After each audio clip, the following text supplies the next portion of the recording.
উত্তরবঙ্গের বিশিষ্ট কবি ও সাহিত্য সংগঠক ভবেশ দাস উত্তরবঙ্গের ইসলামপুর মহকুমা শহরের অধিবাসী।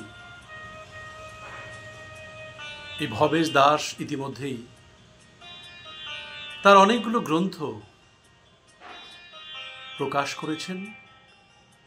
সম্প্রতি ইসলামপুরের কিশলয় মঞ্চে অনুষ্ঠিত হয়েছে উত্তরবঙ্গ সাহিত্য উৎসব। আর এই উত্তরবঙ্গ সাহিত্য উৎসবেই প্রকাশিত হয়েছে একটি স্মরণিকা। সেই স্মরণিকা গ্রন্থে ভবেশ দাস আধ্যাত্মিক ভাবনামৃত সমন্বিত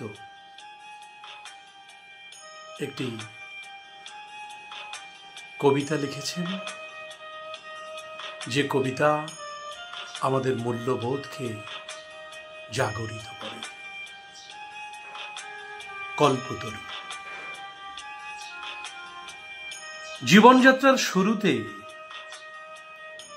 মিলনের কেন্দ্রগুলি আমরা কেউ জানি না। চিনি না মাতৃত্ব পরিচয়, চিনি না পিতৃত্ব পরিচয়। কেবল থাকে ঈশ্বরের হৃদয়।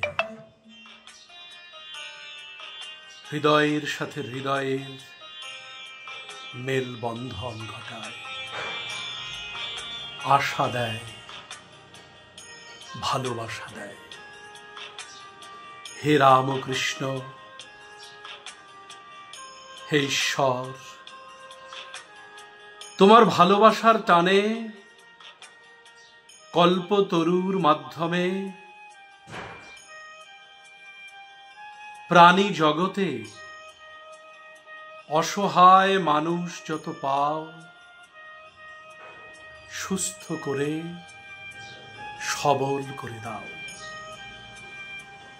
প্রাণী জগতে নেমে আসুক সততা, আশা, বিশ্বাস, ভাবনা আর ভালোবাসা। চাই না অধিক অর্থ, অধিক ক্ষমতা। খেতে পড়তে জীবনে যতটুকু লাগে, ধর্ম বলে যেন মানে লোকে। রাখো প্রভু এই মিনতি মানুষের তরে। থাকলাম প্রণামান্তে পদযুগল ধরে।